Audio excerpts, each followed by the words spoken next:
Trostyanets, with a pre-war population of around 20,000 people, is located between the larger settlements of Sumy and Kharkiv in East Ukraine.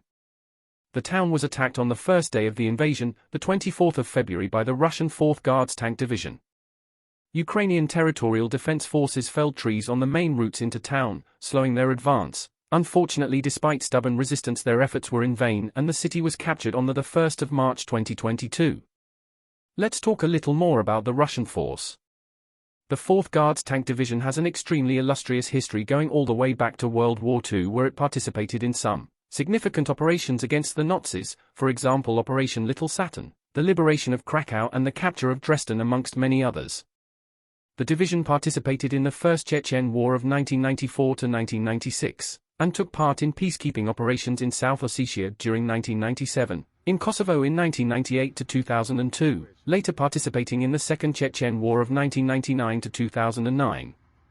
During this period, it was one of the Russian Army's constant readiness divisions, with at least 80% manpower and 100% equipment holdings.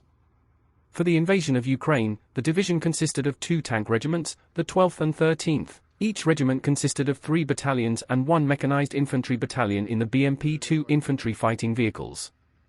Apart from the tank regiment, there was 1 motor rifle regiment, the 423rd, which consisted of 3 battalions of mechanized infantry in BTR armored personnel carriers, or BMP vehicles, with 1 additional tank battalion. In terms of numbers, it was estimated that the division went into Ukraine with 228 main battle tanks, 300 armored personnel carriers, 90 artillery pieces and 19 MLRS Grad rocket units. It was considered the best tank division in the 1st Guards Tank Army, that had been one of the most prestigious of Russia's armies, allocated for the defense of Moscow, and intended to lead counterattacks in the case of a war with NATO. As a result, it was given the important task of capturing Sumy Oblast and Kharkiv, with the 4th Guards Tank Division being deployed on the Sumy axis of attack between that city and Kharkiv. After Trostyanets was captured, a small force was left to garrison the city, and rest of the division continued west as far as Mirhorod, where they were stopped on the 9th of March by heavy resistance and a clear logistical or training problem, with tankers abandoning their T-80Us. For the next 2 days the Ukrainians would batter the division, forcing a withdrawal by the unit for the loss of an estimated 50 tanks, of its 228. An interesting fact is that the 4th Guards are the only unit in the Russian army using the T-80U. And since the start of hostilities an estimated 46 of these tanks have been lost to the division, of which only 4 were destroyed, the rest being abandoned and captured.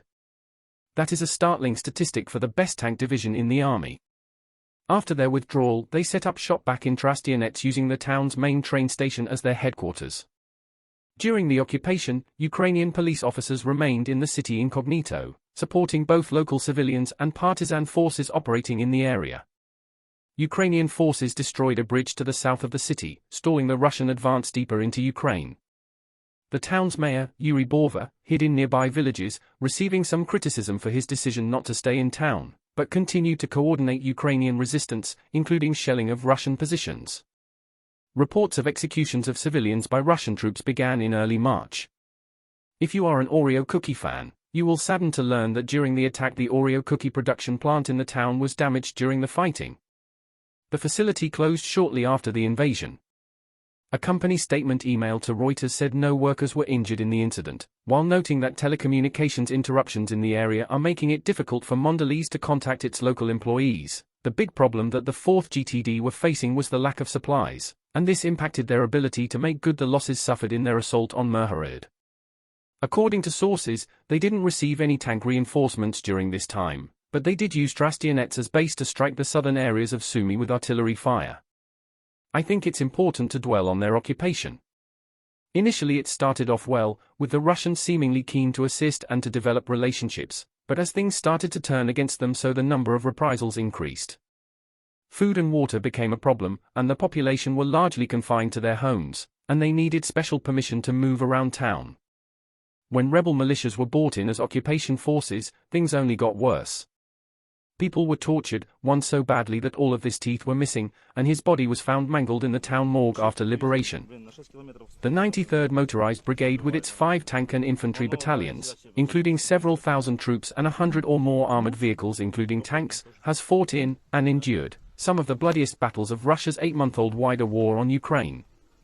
The 93 Rhodes troopers in their BMP and BTR fighting vehicles, packing Javelin anti-tank missiles, British in-laws and supported by T-64 and T-80 tanks and off-the-shelf drones, mauled the Russians almost every time they encountered them. So, when the 93rd moved from Sumy and down into Trostyanets, the Russians must have known that they were in trouble.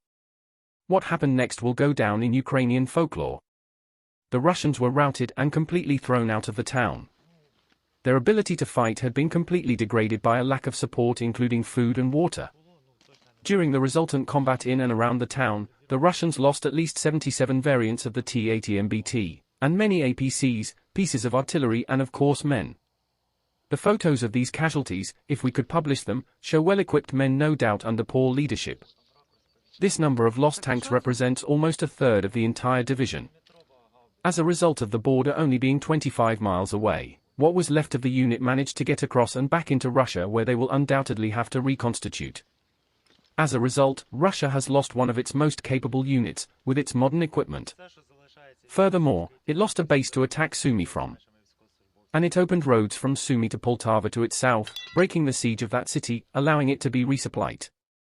Let's also not forget that in their retreat, they managed to resupply the Ukrainian army with many tanks, allowing them to continue their assault. These replacements were also newer and arguably of a higher standard than the 93 RDS own tanks. Unfortunately, during the attack, the town was heavily damaged, and the local hospital was shelled. Buildings were flattened, infrastructure like water piping and electricity were also significantly damaged. The commander of the 1st Tank Army of the Western Military District, Lieutenant General Sergei Kysel, would be relieved from his post after this disastrous defeat. One of his colonels went as far as killing themselves when it became apparent that divisional tank replacement units were in a dire condition, and not ready for combat. In conclusion, it is clear that the assault by the 4th Guards Tank Division into Ukraine had been badly planned, as once their push had reached its zenith, there was no goal as to what happened next. The logistics lay in tatters and their replacements were in such a bad state as to render them useless. What's more, you could have the best machinery in the world, but if your morale and confidence to fight is lacking, then so would be your ability to win. Thank you for watching. We hope you managed to drop a like and leave a comment. We thoroughly appreciate your support.